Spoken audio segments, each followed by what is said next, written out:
India, இலங்கை, வங்கதேசம் அணிகளுக்கு இடையிலான முத்தரப்பு T20 தொடர் வரும் 6ஆம் தேதி தொடங்குது.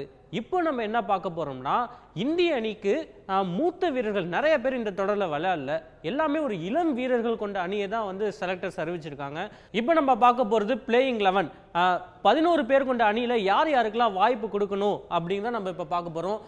உங்களுக்கு நல்லா தெரியும், ரோஹித் சர்மா கேப்டன், ஷிகர் தவான். ஷிகர் தவானுக்கு ஓய்வு கொடுத்துருக்கலாம், ஆனால் வந்து அவர் வந்து டீமில் சேர்த்துருக்காங்க. மூணாவது ரெய்னா நல்லா பெர்ஃபார்ம் பண்ணாரு.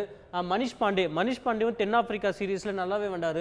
தினேஷ் கார்த்திக், தமிழக வீரர் தினேஷ் கார்த்திக் நம்ம கடைசி மேட்ச்சில் நல்லா விளையாண்டாரு. ஸோ தினேஷ் கார்த்திக் நிச்சயமாக டீமில் இருக்கணும். இப்போ பார்த்தீங்கன்னா நம்பர் 6 பார்த்தீங்கன்னா தீபக் ஹூடா யாருன்னு கேட்டிங்கன்னா 22 வயசு தாங்க ஆகுது அவருக்கு. Under-19 2014 நடந்த வேர்ல்ட் கப்பில் இவர் வந்து விளையாண்டுருக்காரு. இவர் right hand batsman, right hand off spinner, நல்ல அதிரடியாக ஆடக்கூடிய middle order batsman. So Deepak Hooda நிச்சயமாக டீமில் இந்த சீரீஸில் இருக்கணும். அடுத்தது பார்த்தீங்கன்னா ரிஷப் பந்தை பற்றி நம்ம எல்லாருக்குமே தெரியும். இப்போ கூட நல்ல ஃபார்மில் இருக்காரு. ஸோ ரிஷப் பந்துக்கு லாங் டேர்மில் வாய்ப்பு கொடுத்தே ஆகணும். ஸ்பின்னர் வந்து சாகல் நல்லா போடக்கூடியவர். ஸோ சாகல் வந்து டீமில் இருக்கணும். ஃபாஸ்ட் பவுலர்ஸ் யாருன்னு பார்த்தீங்கன்னா பும்ரா இல்லை, ஹர்திக் பாண்டியா இல்லை, புவனேஸ்வர் குமார் இல்லை.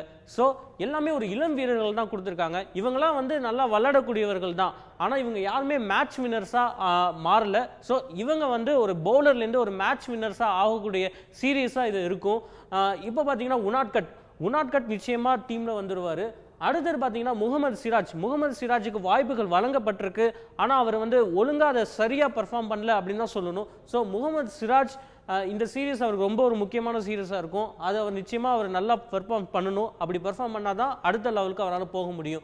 ஸோ உனாட்கட், முகமது சிராஜ். அடுத்தது பார்த்தீங்கன்னா ஷர்துல் தாக்கூர், இவருமே நல்லா பவுலிங் பண்ணிருக்காரு. ஸோ ஷர்துல் தாக்கூர் டீமில் வந்துடுவார். ஸோ இது ஃபர்ஸ்ட் மேட்ச்சில் 11 பேர் கொண்ட அணியாக இருக்கலாம்.